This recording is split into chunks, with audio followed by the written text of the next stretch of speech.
The Dallas Cowboys make two big moves on defense. Let's discuss them on this episode of the Locked On Cowboys podcast.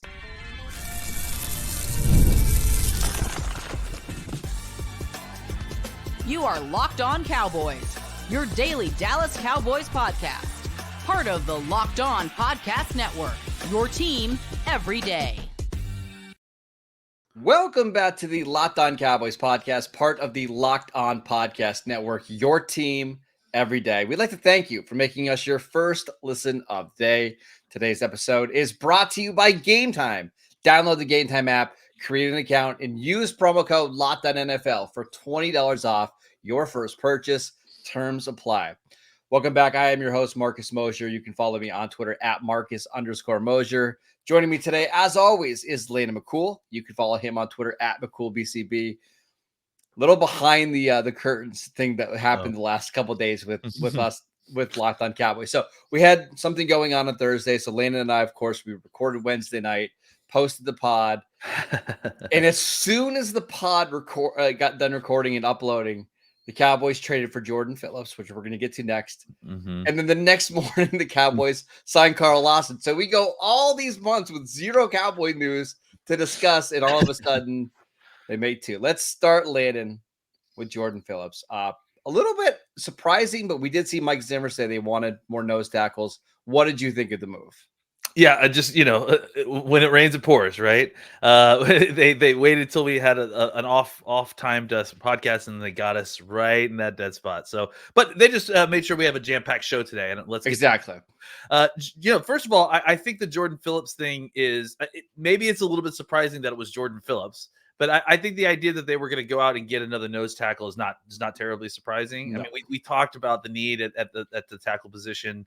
And on top of that, I think we had mentioned, but if we hadn't, I'll go ahead and mention it now, that for about 4 or 5 days, Carl Davis had been working with the medical staff.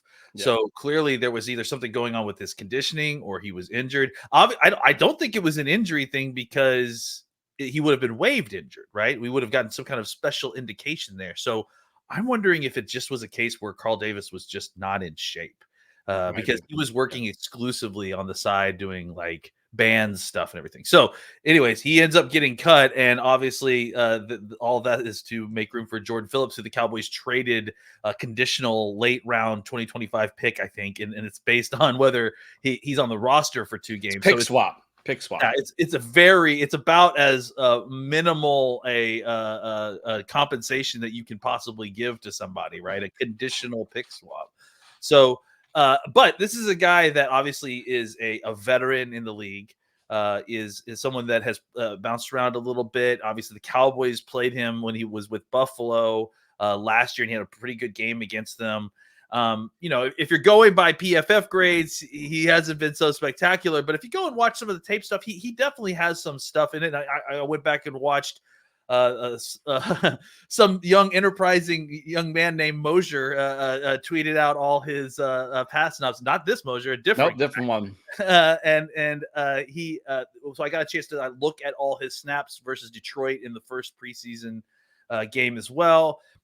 He's a guy that is a big, huge human being. One technique. He plays upright a lot. You see him playing on his feet a lot, which is kind of surprising for a guy that big, but he plays upright. He's 6'6". I mean, he's just big, very upright. Well, I mean, it's like, what I guess I mean is that he's not leaning into guys. It's like he kind of gets into a stance and standing up. And often what you see him trying to do is bat down passes. Like that's where it feels like, in the pass game, he's going to have his most effectiveness is just being a guy who's up and can, get his hands up in passing lanes. But as a run defender, he's a big body. He's hard to move. Double teams, are struggling to kind of get him off his spot because he weighs 350 plus pounds. Is he going to change the world? Probably not. But I do think that he's a guy that is going to come in, but be an improvement on Carl Davis. He might even be equivalent or better than Jonathan Hankins. So I think it was a good move by the Cowboys. Identifying a spot with a team that had some depth at the nose tackle. The Giants clearly had some younger nose tackles that they'd like on the roster, not even including obviously Dexter Lawrence. So the Cowboys went out, made a very low risk trade for a veteran guy who, you're not investing too much into. You're not on the hook for a bunch, but this is a potential where you could get a guy who is a borderline starter at nose tackle for a song basically. So I like the move. Yeah, I happen to know him a little bit just because he played in Buffalo the last couple of Oh years yeah, and yeah. his proximity, right? First of all, he's been somebody who has dealt with a lot of injuries, whether it was in Arizona or the last year with Buffalo. He's had some back injuries. Last year, he was put on the injured reserve list because of a wrist injury. Now, That happened in the Cowboys game, right? I think. yeah, I think so. Now he Yeah. still plays a lot, Mhm. but he's somebody that's not. He's not an Iron Man when it comes to the defensive tackle position, right? Now he started quite a few games for Buffalo over the last couple of years. The problem with Jordan Phillips is when you're 6'6", 340 and you have a bad back, he can wear down fast. And I think this is what the Buffalo fans get so frustrated with, is because he can be so good as a pass rusher. And that's what I wanted to mention about him compared to Jonathan Hankins. Hankins is a better run defender. Phillips can give you some pass rush as a 6'6", 340-pound nose tackle. And that's the difference, right? He actually last year, I know the PFF grade was not good, but if you look at his win rate against and true pass sets, middle percentile among all defensive tackles. So that part's impressive. It's just how many snaps can he give you game in and game out before you start getting diminishing returns? My guess, Landon, is 15 to 20, probably. That's kind of what he was averaging last year. It feels like Right. about 20 Right. snaps a game, right? And I reached out to one of my Bills fans, and he said probably not a starter at this point in his career, but an insane backup. That's all the Cowboys are looking for. Yeah, and I think honestly, the other thing that I wanted to mention, that you go and watch his tape, and did you get a chance to watch the clips against Detroit? Yes. How many times did you notice him actually even playing nose tackle? Yeah, Because right. I think the vast majority of the snaps I saw, he was in the B gaps playing the three technique. So, and the reason I point that out is because I think that likely what this situation is not so much a starter. This isn't. I've heard some people suggest that this is the guy who's going to come in and take Mazi's spot, or that they're worried about Mazi. No. If anything, I think this guy is a kind of a Terrell McLean type. No, he's not at all like him, not at all plays like him, but in the sense that I think is a high quality third defensive tackle who could play either inside at nose or outside. I mean, outside at three technique. And I think that's probably where his role is going to be, is that he's going to be a guy that is the third defensive tackle off the bench, whether you need to give Osa a snap or two off, or Mazi, and then you rotate in whatever kind of reduced defensive ends you want to kind of get rotation at three technique as well. So I imagine him not as just a nose tackle or a backup nose tackle. I imagine him as actually a guy they're going to back up both of these two defensive tackles.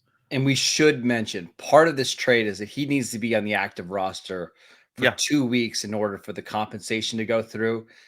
We have 3 weeks until the season starts. I wouldn't be surprised, because the compensation is so little, they will look at him and say, okay, hey, maybe he doesn't have anything left. He's 32. It's clear that his time is gone. Let's move on, and we'll sign another guy, right? Linval Joseph is still out there and still taking calls from Paul Guenther. So. And that's somebody who the Cowboys have expressed some interest in. There was another trade that they were looking at that didn't go through. So just because they made this move does not mean their work is done at nose tackle. This is almost, it is. It's a free look-see for the next 3 weeks to see how things go. And if he doesn't fit the system, or he's not in shape, or whatever you want to say, they move on and they grab somebody else. But it's a very low-risk move for a position they needed more depth at. Just like the signings of Shaka Toney and AQM didn't portend a disinterest in Carl Lawson. I think that this is a situation too where Jordan Phillips, could come in and maybe not practice well or not play well, or he comes in and plays pretty well, and they still want to go out and get one more body at the position. So, don't think that just because they got this guy that it's done, or that he is definitely penciled or pinned in as the starter. They got to see what they've got in this guy. He looked pretty decent in that Detroit clip, but New York also traded him for a reason. So let's see. And again, Marcus showed you the compensation could not have been any less, right? So there was zero risk. So that means that getting rid of him is also not going to be a problem if it doesn't work out. All right, so that was the first move the Cowboys made. The second move they made was signing Carl Lawson, a veteran defensive end, pet cat of our friend John Owning. Let's talk about the Carl Lawson edition next. This episode is brought to you by Gametime. Gametime is an authorized ticket marketplace of Major League Baseball, which means getting tickets is even faster and easier than ever before. Prices on the Gametime app actually go down the closer that it gets to first pitch. And with killer last-minute deals, all-in prices, views from your seat, and their lowest price guarantee, Gametime takes the guesswork out of buying MLB tickets. You can save up to 60% off buying last-minute tickets for sports, concerts, comedy, and theater events near you. And save even more with exclusive in-app deals on select seats ahead of the game or the event. And get this, you can save even more when you choose a section and let Gametime choose your exact seats. Take the guesswork out of buying MLB tickets with Gametime. Download the Gametime app, create an account, and use promo code LOCKEDONNFL for $20 off your first purchase. Terms apply. Again, create an account, redeem promo code LOCKEDONNFL for $20 off. Download Gametime today. Last-minute tickets, lowest price guaranteed. Welcome back to the Locked On Cowboys podcast. We'd like to thank you for making us your first listen of the day. For your second listen, enjoy the Locked On Fantasy Football podcast. Get daily insights to the best fantasy draft strategies so that you can win your league this season. Part of the Locked On Podcast Network, your team every day. All right, Landon, let's get to Carl Lawson, who we have been speculating for a while that he would join the team. Now he has officially done it. It's only taken 8 years to get him to Dallas, but what were your thoughts on the moves? Well, first off, War Eagle all the way, baby. This is awesome that we got Carl on this team. This is something that obviously John and I have been commiserating over for literally years. John Owning has been pushing for this to happen for absolute, since I think he got drafted, honestly. So this is really exciting. I think if anything, we talked about this when he came in for the workout, right? Like in that it was a situation where that you felt like they were trying to go a little bit cheaper just to kind of get through some more weeks in training camp. And that they may still kind of go back and revisit Carl Lawson, and clearly they did. Can I add on there real quick? Yes, please. I got a text from somebody who was watching the workout. This is a couple of weeks ago. And they said Lawson had the best workout. Now they knew that they were going to sign Lawson, or they thought they were going to sign Lawson.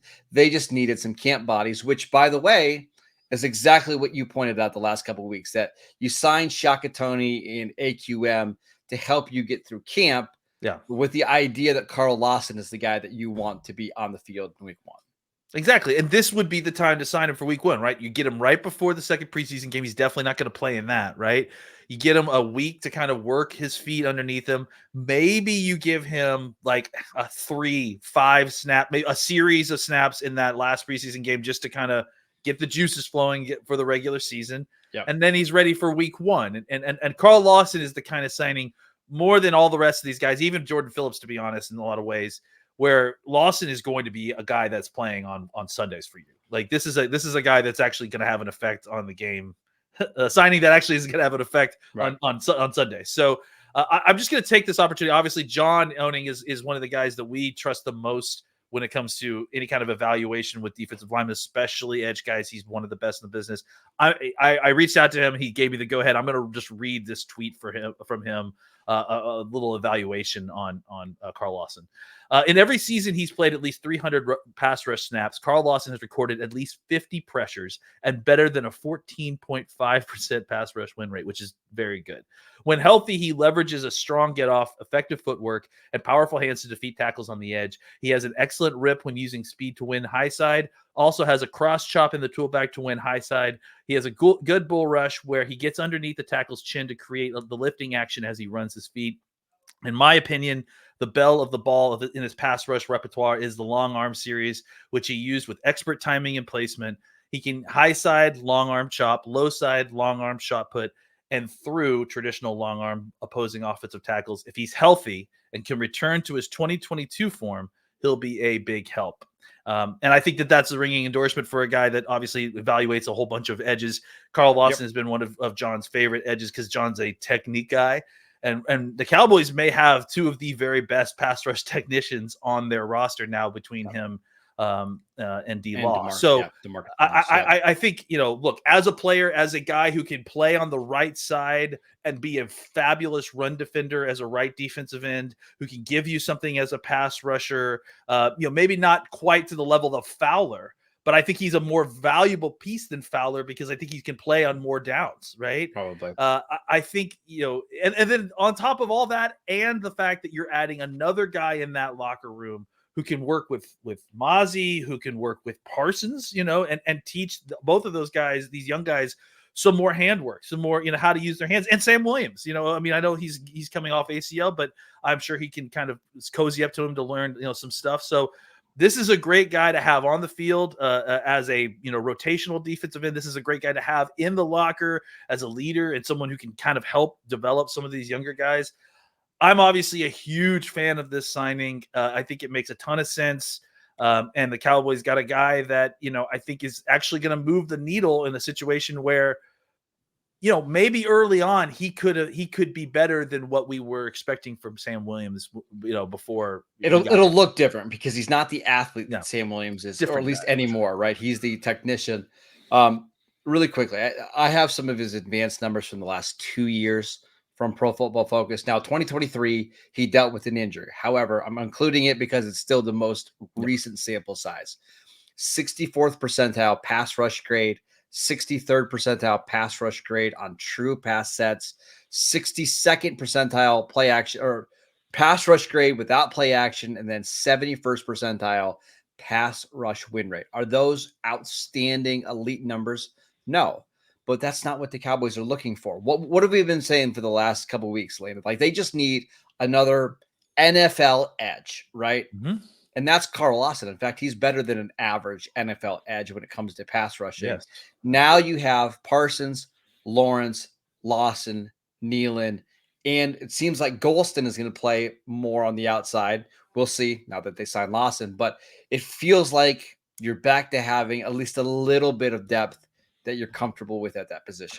You've set a strong floor, I think, is what you've done by signing Carlson, right? And I think those win percentage, those percentages that you gave, again, those are percentages, right? That's not like grades, right? So like that's being in the 60th percentile means that you're above, you're clearing the bar for average, right? So having that as your third or fourth defensive end, that's strong, right? That's, you're not relying on Carl Lawson to be your pass rush, engine. That's Micah Parsons, right? You're relying on him to supplement the rest of that guy's game, of Micah Parsons' game. So again, I think it's a great fit. It's great to have these kind of veteran pass rushers in the back end of your pass rush roster.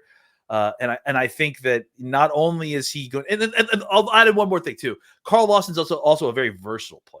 So I wouldn't be shocked at all if you saw snaps where you had like a heavy formation and Carl Lawson was standing up as a Sam linebacker, So I just think there's a lot of things you can do with this guy. He's going to give you opportunities. He's going to take pressure off of Nealon. To me, is the actual upside in that third pass rusher role, right? Like, eventually you're going to have Nealon kind of taking over those snaps even more as he gets better and better. But while that's happening, he can share the snaps with Carl Lawson.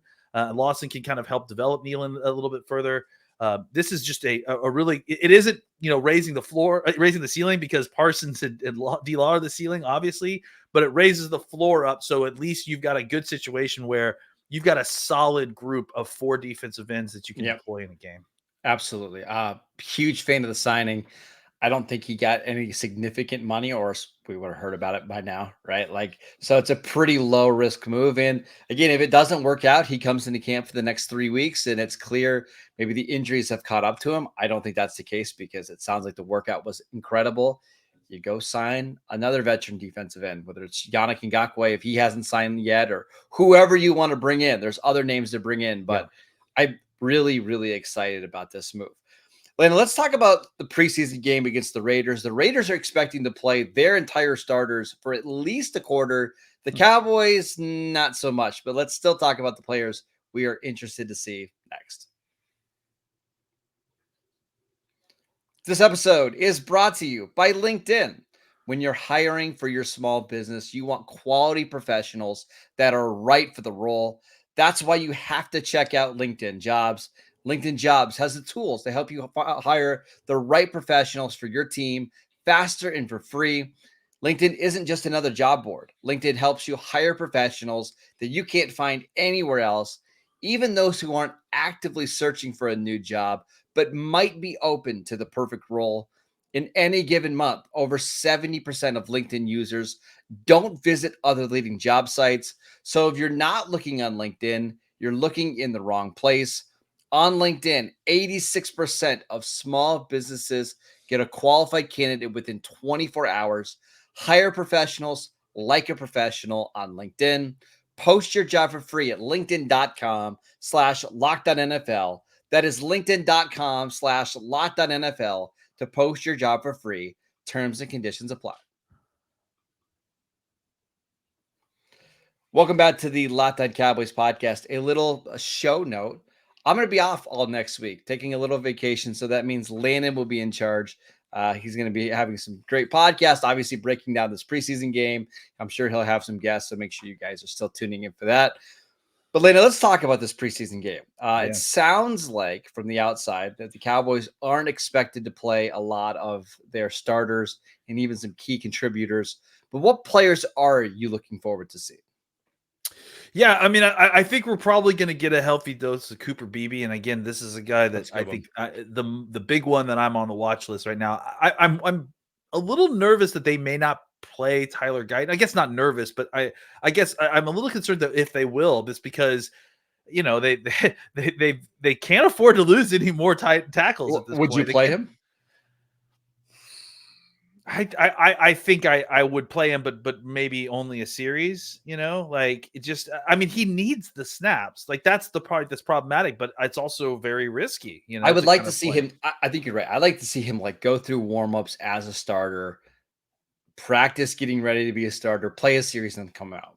Yeah, just because it's just like the guys are falling like flies at that spot, and you just don't want to risk any situation.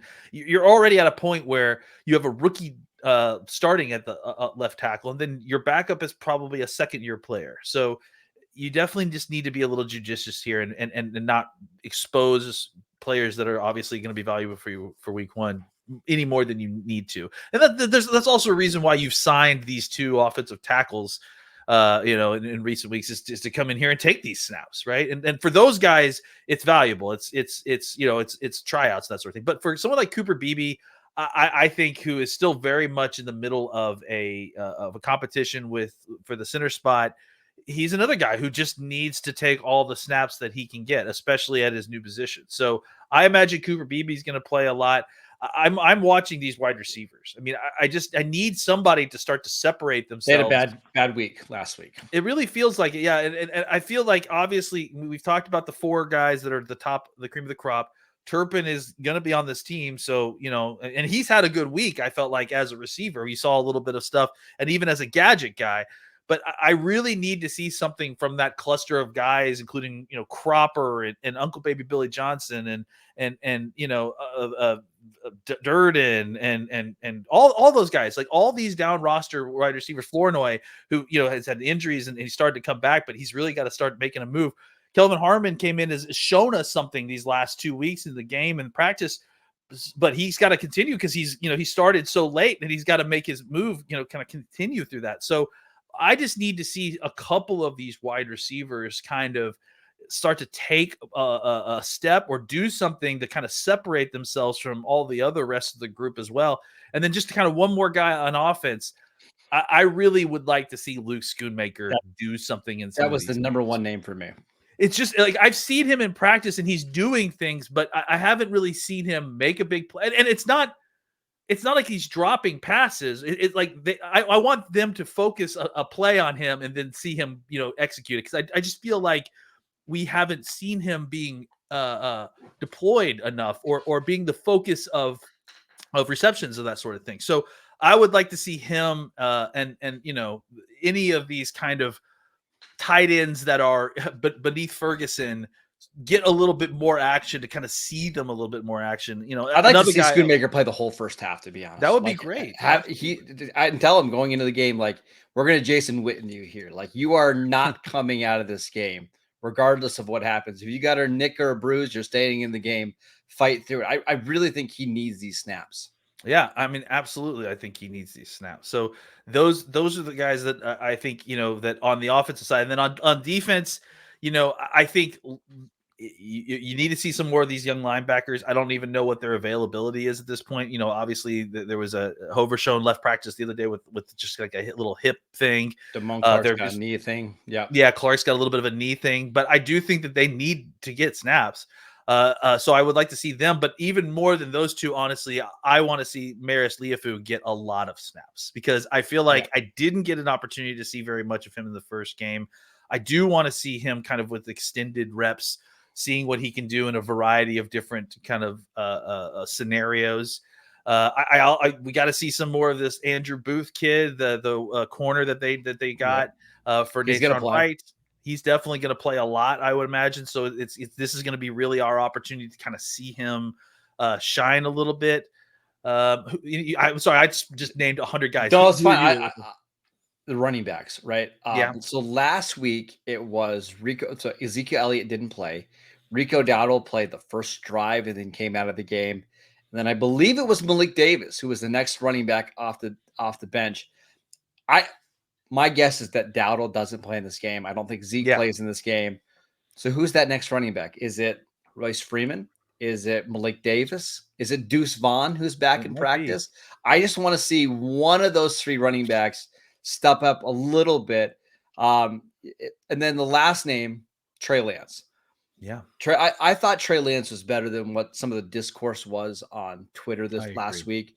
What we want to see from Trey Lance in game number 2 is improvement. Better accuracy, not throwing the ball, high on a lot of these things, slowing the process down a little bit, right? All that kind of stuff. I just want to see him look more comfortable in this offense.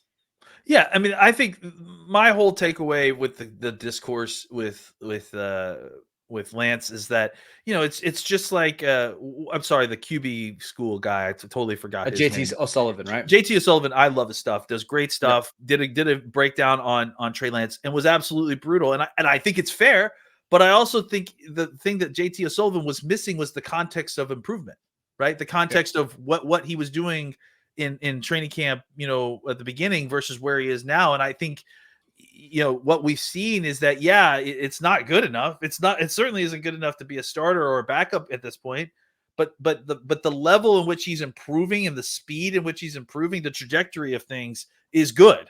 So let's continue. If we continue to see that, then I continue to see positive things. Then I think he can eventually get there. But let's view it through the eyes of, what did he do last week? Where did he struggle last week? Is he improving? Has he gotten a little bit better in that this week? I've seen a little bit better practice from Trey Lance since that game. Can he take that into the second game and play a little bit of a better game? Look, one more thing I'll just say. Trey Lance was able to move that ball with those offenses up and down the field. Like, that's a positive sign. The fact that he's able to kind of get them in and out of the huddle, move the ball down the field, whether it's through his legs or through his arms or whatever. He led the team down the field. Now, next step is, we got to put that ball in the end zone, and we got to see a little bit better, consistent quarterback decision-making, getting the ball out a little bit quicker, operating inside the system a little bit better. These are all things that Trey Lance can improve on, and we hope to see you on Saturday. I'd like to see a touchdown this week from somebody. From one touchdown would be nice, right? Yeah, it'd be good. All right, that is it for today's show. We want to thank you for making Locked On Cowboys your first listen of the day. For your second listen, go listen to the Locked On Fantasy Football Podcast. Get daily insights. Listen, I'm all ready for my fantasy drafts. I got one tomorrow on Saturday. Cannot wait. You can find the link to that podcast in the description of this one. Part of the Locked On Podcast Network, your team every day. I've been cramming listening to Vinny and Michelle. So I'm ready to go. Go check out the pod.